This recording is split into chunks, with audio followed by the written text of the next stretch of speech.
Hello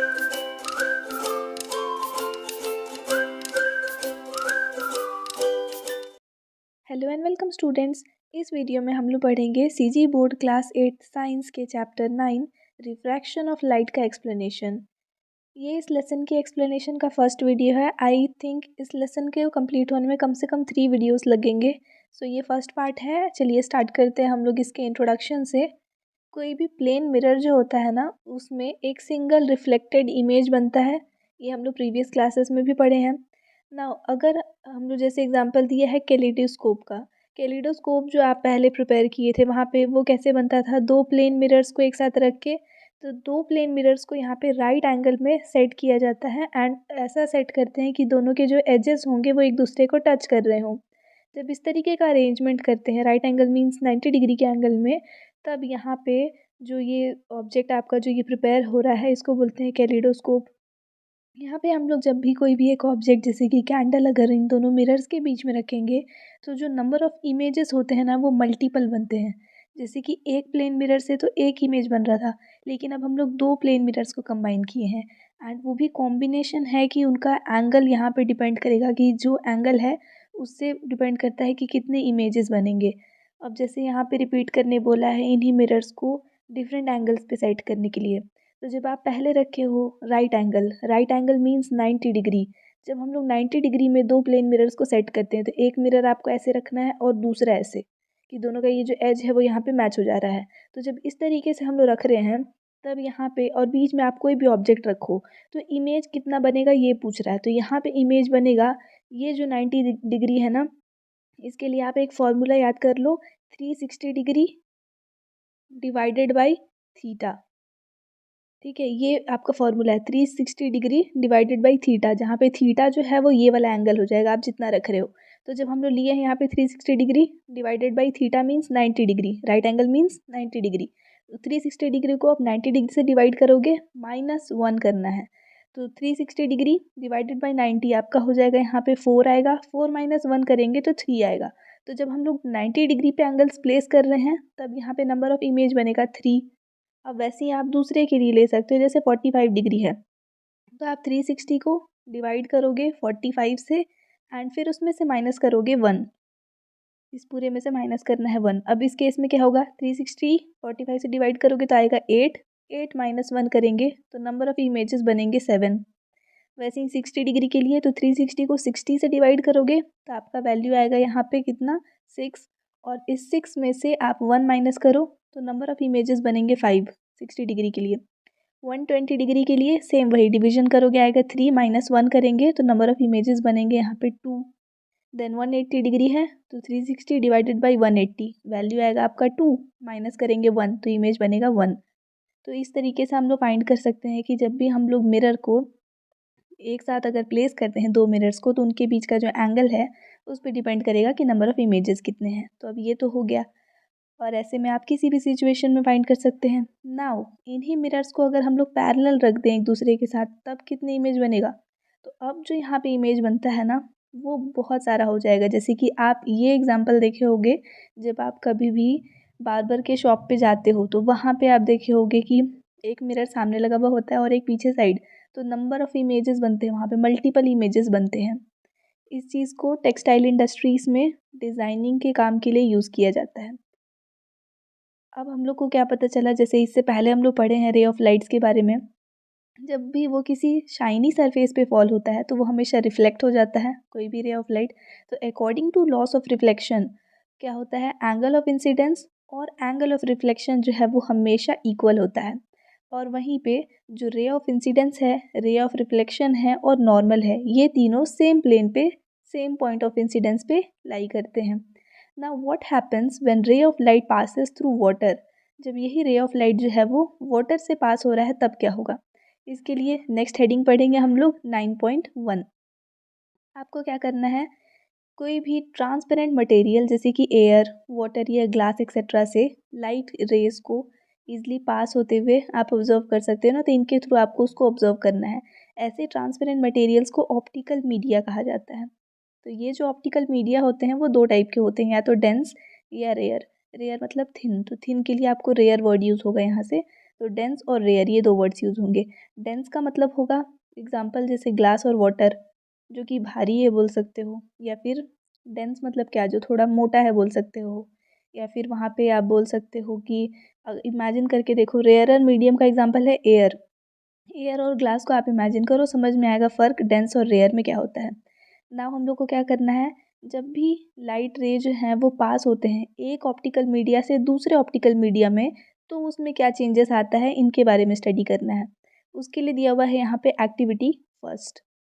इस activity के लिए जो मटेरियल्स रिक्वायर्ड हैं वो है एक कार्डबोर्ड, ग्लास, वाटर, पिन और अ स्पून ऑफ मिल्क और टॉर्च, इतनी चीज़ें। अब यहाँ पे एक्सप्लेनेशन दिया है पूरा कि आपको एक्टिविटी में क्या करना है, तो मैं आपको इमेज को दिखाते हुए यहीं पे एक्सप्लेन करती हूँ कि आपको एक कार्डबोर्ड लेना है। ये कार्डबोर्ड का पीस है और इसमें पिन जो आप लिए थे ना, इस पिन के हेल्प से एक छोटा सा होल बनाना है, यहाँ पे होल बनाया गया है। अब उसके बाद में एक टॉर्च लेना है और उसको आपको यहाँ जब ऑन करोगे ना, तो उस पिन से जो होल आप किए थे, उस होल से सिर्फ उसका लाइट जो है वो बाहर आएगा, बाकी तो ब्लॉक हो जाएगा कार्डबोर्ड की वजह से। अब आपको एक ग्लास लेना है, ये ग्लास है जिसमें कि वाटर फिल किया हुआ है, और ये जो लाइट है अब वो रे के फॉर्म में यहाँ से निकलते हुए आपको नज़र आएगा, जो कि इस ग्लास के ऊपर पड़ रहा है। ग्लास पे जाने के बाद वो बेंड हो जा रहा है, एंड उसके बाद जब वो ग्लास से वापस बाहर आ रहा है तो फिर से वो बेंड हो जा रहा है। तो आपको दिखा यहाँ पे लाइट दो बार बेंड हुआ, क्योंकि यहाँ पे मीडिया चेंज हो रहा है। जो हम लोग यहाँ पे बात कर रहे थे वन ऑप्टिकल मीडिया से अनदर ऑप्टिकल मीडिया में पास होने पे, तो जब यहाँ से लाइट निकला है तो वो एयर में है, एयर हो गया आपका रेयरर मीडियम। देन उसके बाद वो गया है वाटर में, ये हो गया डेंसर मीडियम, और फिर वो बाहर आया है यहाँ पे एयर में, जो हो गया रेयरर मीडियम। तो यहाँ पे दो बार लाइट जो है वो बेंड होता हुआ आपको नज़र आता है। इस एक्सपेरिमेंट से हम लोग को ये पता चलता है कि जब भी रे ऑफ लाइट जो है वो एक ऑप्टिकल मीडिया जैसे कि एयर से दूसरे ऑप्टिकल मीडिया जैसे कि मिल्की वाटर में जाता है, और मतलब तो ये रे ऑफ लाइट जो है वो बेंड हो जाता है। कहाँ पे, तो जो ये दो मीडिया हैं इनके पॉइंट ऑफ कांटेक्ट पे। इस बेंडिंग ऑफ लाइट को due to the change of media is called refraction of light. अब यहाँ पे ये मिल्की वाटर लिखा है, तो मैं आपको यहाँ एक्सपेरिमेंट में एक चीज़ एक्सप्लेन करना है कि ये जो वाटर हम लोग लिए थे, इसी में हम लोग एक स्पून यहाँ पे जो मिल्क है ना उसको मिक्स किए थे। मिक्स करने से क्या होगा कि जो वाटर है वो थोड़ा सा मिल्की हो जाएगा, तो आपको देखने में ईजी होगा इस रे ऑफ लाइट को, वरना ट्रांसपेरेंट रहता तो लाइट उतना क्लियरली नहीं दिखता। नेक्स्ट आते हैं हम लोग एक्टिविटी 2 में। यहाँ पे आपको एक बाउल लेना है, एक कॉइन चाहिए और ग्लास ऑफ वाटर। अब क्या करना है, इस बाउल में आपको कॉइन को बॉटम में रख देना है, एंड उसके बाद खड़े होकर के आपको देखना है जहाँ से आपको वो कॉइन दिख रहा हो। उसके बाद आपको धीरे धीरे पीछे होते जाना है, तब तक पीछे होना है जब तक ये कॉइन जो है वो आपको दिखना बंद ना हो जाए। जैसे ही ये दिखना बंद हुआ, वैसे ही आपको अपने किसी फ्रेंड से बोलना है कि अब वो इस बाउल में पानी फिल कर दे, पूरा वाटर। अब जब वो इसमें वाटर फिल कर देगा ना, तब आपको ये कॉइन फिर से दिखने लगेगा।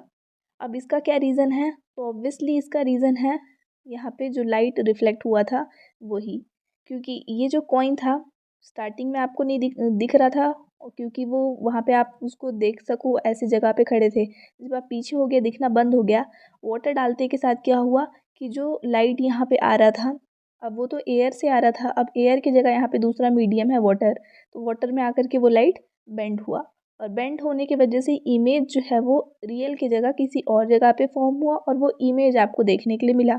तो ये भी फिनोमिना जो है यहाँ पे वो रिफ्रैक्शन ऑफ लाइट का है। इस वाले से आपको क्या पता चलता है कि जो रिफ्रैक्शन ऑफ लाइट है वो हमेशा आपको देखने के लिए मिलेगा जब भी मीडिया जो है वो चेंज हो रहा है, मतलब ऑप्टिकल मीडिया हम लोग चेंज कर रहे हैं तब। नाउ एक यहाँ पे अब टॉपिक दिया है refraction of light through a glass slab. अब ग्लास स्लैब क्या होता है, तो एक कांच का आप बोल सकते हो टुकड़ा होता है, बहुत थिक सा होता है, स्क्वायर रेक्टेंगुलर शेप का होता है, और यहाँ से हम लोग जो भी रिफ्रैक्शन वाले एक्टिविटीज़ है ना उसको अच्छे से कैरी आउट कर सकते हैं उसके हेल्प से। तो उसके लिए दिया है एक्टिविटी 3। वैसे ये ग्लास स्लैब आपको 8th में आई डोंट थिंक सो कि प्रैक्टिकल्स में दिखाया जाएगा, लेकिन 10th के प्रैक्टिकल में ये दिखाया जाता है, और ये बहुत इंपॉर्टेंट एक्टिविटी है जो आपके एग्जाम्स में भी आते हैं, लेकिन 12th वाले प्रैक्टिकल में। अभी फ़िलहाल आपको इसको थ्योरी के फॉर्म में ही पढ़ना है। तो ये जो एक्टिविटी है यहाँ पे मटेरियल्स आपको चाहिए glass slab, plane mirror, black sheet of paper, white paper, blade या फिर सीज़र, स्केल, प्रोटेक्टर और रबर बैंड्स। ये पूरा थ्योरी दिया है, उसी चीज़ों को एक्सप्लेन किया है यहाँ पे। तो मैं आपको वो यहाँ से दिखाती हूँ। क्या करना है आपको, सबसे पहले एक पेपर लेना है, जैसे ब्लैक पेपर ले लो, और या फिर वाइट पेपर भी ले सकते हैं। एंड उसके ऊपर ये ग्लास स्लैब को यहाँ पे रख दिए हैं। रखने के बाद आपको सबसे पहले उसको मार्क कर लेना है, उसके पूरे बॉर्डर्स को।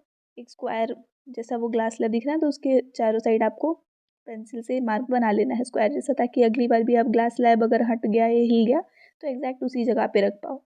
अब आपको क्या करना है, एक नॉर्मल ड्रॉ करना है, डैश इसमें बनाना, डैश बनाए हैं।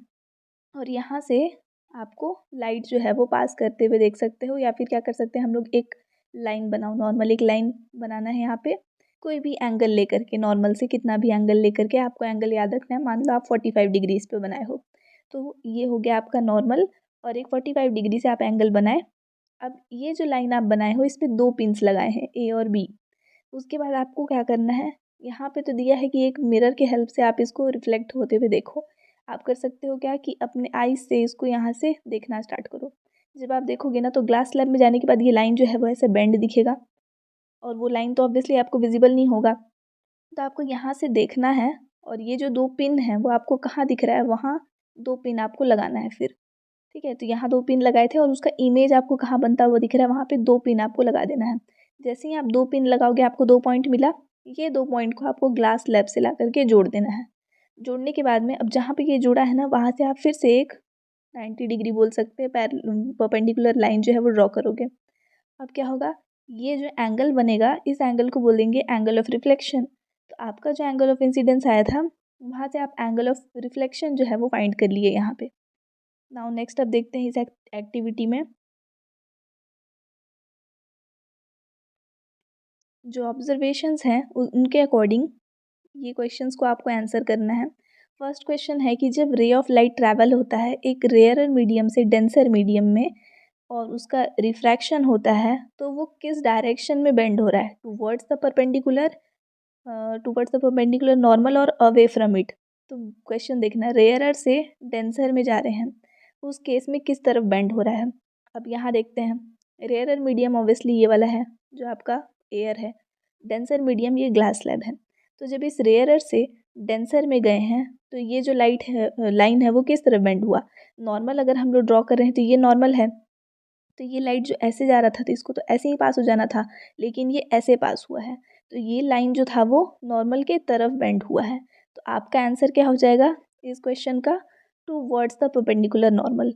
वहीं पे फिर क्वेश्चन है कि यही रे ऑफ लाइट जब डेंसर से रेयरर में जाता है, मतलब ग्लास से एयर में जाता है, तब वो किस डायरेक्शन में बेंड हो रहा है, फिर से परपेंडिकुलर जो है नॉर्मल उसके तरफ या फिर उससे दूर। तब फिर चलते हैं यहाँ पे इस एक्सपेरिमेंट में। अब ये हो गया आपका ग्लास, और ये यहाँ पे आया एयर में। तो जब ये ग्लास से एयर में आ रहा है तब क्या चेंज दिख रहा है, तो ये तो हो गया नॉर्मल। अब ग्लास से जब ये आया तो इसको ऐसे जाना था, लेकिन ये किस तरफ गया, इधर बेंड हो गया, यहाँ से पास हुआ है ना, इस तरफ बेंड हुआ, तो ये नॉर्मल से दूर चला गया है। तो यहाँ पे आपका आंसर क्या हो जाएगा, obviously away from the normal. तो 2 टाइप से आपको यहाँ पे समझ में आ रहा है ऑब्जर्वेशन, कि जब रेयरर से डेंसर में जाते हैं तो टूवर्ड्स द नॉर्मल, और डेंसर से रेयरर में जाते हैं तो away from the normal. Next चलते हैं, अब इस एक्सपेरिमेंट से इतना तो हमको पता चल गया। तो नेक्स्ट में यहाँ पे ये नेक्स्ट टॉपिक दिया है रिफ्रैक्टिव इंडेक्स। अब रिफ्रैक्टिव इंडेक्स क्या होता है, तो जब भी एक मीडियम से दूसरे मीडियम की तरफ मूवमेंट होता है ना, तो जो इंसिडेंस रे है वो डेविएट होता है, और इसका जो डेविएशन है वो कितना है और किस डायरेक्शन में है, इसको कैलकुलेट किया जाता है रिफ्रैक्टिव इंडेक्स के हेल्प से। तो रिफ्रैक्टिव इंडेक्स क्या है, ये ऑप्टिकल डेंसिटी, किसी भी मीडिया के ऑप्टिकल डेंसिटी को एक्सप्रेस करने का एक यूनिट है। तो refractive index of any medium अगर हम लोग को फाइंड करना हो किसी भी मीडियम का, तो velocity of light in vacuum या फिर air divided by velocity of light in particular medium, जिस मीडियम का फाइंड करना है वही मीडियम। ये फॉर्मूला होता है रिफ्रैक्टिव इंडेक्स का, और इससे हम लोग ऑप्टिकल डेंसिटी जो है वो मेजर कर सकते हैं किसी भी मीडियम का। अब जैसे उसके लिए एक्टिविटी दिया है, एक्टिविटी 5, इसके लिए हम लोग जो एक्टिविटी 3 किए थे अभी उसी का ही ज़रूरत पड़ेगा। तो मैं आपको यहाँ फिगर से समझाती हूँ, ये पूरे वर्ड्स में वही चीज़ें दी हुई हैं ना। तो फिगर में अगर आएंगे, जो ग्लास लेवल अभी एक्टिविटी किए थे, तो वही स्लैब आपको जो हम लोग लिए थे वो स्लैब हटा देंगे, उसका स्क्वायर यहाँ पे बचा हुआ है जो हम लोग ड्रॉ किए थे। अब आपको क्या करना है, जो ये पॉइंट था नॉर्मल जो हम लोग ड्रॉ किए थे ना, इस पॉइंट ओ को लेकर के आपको एक सर्कल बनाना है। ये सर्कल बनाएंगे जब हम लोग, तो ये सर्कल जो है वो मिरर को भी टच कर रहा है, प्लस ये सर्कल क्या कर रहा है, इंसिडेंट रे और ये वाला रिफ्रैक्टेड रे को भी टच कर रहा है। अब आपको 2 पॉइंट्स बनाने हैं। यहाँ पे क्या करना है हम लोग को, ये जो ए पे जहाँ पे टच कर रहा है और जहाँ पे ये इस पॉइंट यहाँ पे टच कर रहा है, इसको आप एफ पॉइंट दे दो और इसको ए, ठीक है। यहाँ से आपको एक लाइन बनाना है कि वो नॉर्मल को टच कर जाए और वहाँ पे हम लोग लिख दिए एक्स। सेम वैसे यहाँ से एक लाइन बनाना है जो नॉर्मल को टच कर जाए और उसको लिख दिए वाई। जब हम लोग रेशियो निकालेंगे ना इस ए एक्स और एफ वाई का, इसी रेशियो को रिफ्रैक्टिव इंडेक्स बोलते हैं। तो जो जैसे हम लोग वहाँ पे ले लिए थे, अब ये वैल्यू कैसे निकलेगा, तो हम लोग मैथ्स कैलकुलेशन से निकाल सकते हैं ना, आपको इनका और इनका वैल्यू पता है तो ये निकल जाएगा। तो वैसे करके फाइंड करना है। और मेन जो हम लोग का हेडिंग है रिफ्रैक्टिव इंडेक्स, तो वो यहाँ पे इससे फाइंड हो जाएगा। इसी को बोलेंगे हम लोग refractive index of air to glass, क्योंकि हम लोग एयर से ग्लास में आए हैं तो हम लोग लिखेंगे एयर टू ग्लास। अब यहाँ से आपको क्या पता चला इस वैल्यूज से कि जब भी आप रिफ्रैक्टिव इंडेक्स को कंपेयर करते हैं ना, तो अगर ये जो रिफ्रैक्टिव इंडेक्स है ये मोर देन 1 आता है, तब उससे पता चलता है कि जो रे ऑफ लाइट है वो मूव होगा। कहाँ से मूव हो रहा है, from rarer medium to denser medium. और जब भी ऐसा मूवमेंट देखने के लिए मिलेगा रेयर से डेंस, तो वो हमेशा नॉर्मल के टूवर्ड्स बेंड हो जाएगा। और सेम वैसे ही अगर यही रिफ्रैक्टिव इंडेक्स लेस देन 1 आता है, यानी कि ये जो रे ऑफ लाइट है वो मूव हो रहा है डेंसर से रेयरर में, और जब डेंस से रेयर में मूव होगा तो वो हमेशा डेविएट होगा अवे फ्रॉम द नॉर्मल। तो आप अपने समझने के लिए ना मेन यहाँ पे यहाँ से यहाँ तक का पॉइंट जो है वो एकदम अपने बुक में टिक करके रखना, कि जब भी आप दोबारा से रिवाइज करने आओगे तो आपको बुक का ये वाला पोर्शन जो है इतना, इसको ज़रूर याद करना है। मतलब दोबारा से एक बार ज़रूर देखना है ताकि आपको ये अच्छे तरीके से याद हो जाए। वैसे तो अगर आप इन कॉन्सेप्ट्स को समझे होगे तो आपको ये हेडिंग जो है वो इतना ज़्यादा याद करने का ज़रूरत ही नहीं पड़ेगा, आपको वैसे ही याद रह जाएगा। नेक्स्ट हेडिंग आपका आता है रिफ्रैक्शन थ्रू लेंस। ये हम लोग सेकेंड वाले वीडियो से कवर करेंगे, मतलब पार्ट 2 का आपका जो वीडियो आएगा वहाँ से। वो वीडियो फिलहाल आपको स्क्रीन पे डिस्प्ले हो रहा होगा, आप यहाँ पे क्लिक करके देख सकते हो। Thanks for watching and please to subscribe if you are new to our channel, and if you want to stay connected with us, then join the Telegram link given in description.